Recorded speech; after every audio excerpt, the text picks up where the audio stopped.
like you said, we got a lot of other awesome things going on. It's a great time to be in sports and entertainment and the stuff we're doing. I think we're going to really revolutionize wrestling. All of us feel really passionate about wrestling, and by bringing together a group of people that have like the same kind of vision, and yeah, it's going to be competitive, but even if it's competitive within, I think like it's going to be healthy. It's going to breed healthy competition. Really respect the sporting aspect of it, and that's something I feel very strongly about. It's something UFC, for example, has done a great job with, and I feel like you know, if we treat the performers and the sport as as the legitimate athletic competition that it is, that I think it's going to bring a lot of positive attention to the sport. I've always been a wrestling fan since I was 7 years old, but I never would have put money or taken the opportunity to jump in and invest in a wrestling business if it hadn't been an opportunity that made sense, and I did a business case for it. And having spent a lot of time, in my lifetime watching wrestling is just kind of my hobby when I'm not working, because I spend so much time watching Jaguars football and Fulham football. I don't really get much spare time, but if I had one thing I could spend my free time doing, it would have been watching wrestling. It was watching wrestling for many years, and so it's something I've always cared about. And then the stars align business-wise, and there's great opportunities for the company and for the performers.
It's really important, and we have signed some female performers, and again, it's very competitive salaries with male performers based on seniority and win-loss record and experience in the industry and so forth.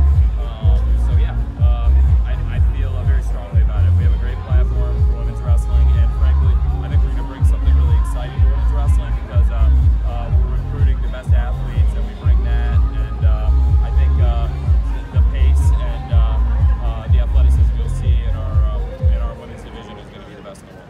So how would you embrace the challenge of maintaining the roles of the Jags? I do embrace it, and I fully embrace it. With all teams, I think you treat it differently and spend allocated time, you plan it out, and this was something that, the wrestlers had a lot of vision they brought to this. For me, like, my involvement in this, it's like I constantly plan out how I can best serve the club, and frankly, like, I don't really have any free time, and like, I know, like, so many people are interested in how I'm going to divide up my time and how I'm going to spend my time, which I don't, it's good, I guess. A lot of people don't have that problem with, like, that many people are interested in my schedule. But I don't really have time, and you can ask my family and close friends, like, I'm on the phone the entire time I'm with them. I'm not, like, socially, like, as an outside of work person, I'm not the best. It's a good thing about working with your dad is I can at least spend a lot of time talking with him about work. No, I mean, it's like,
GM effectively.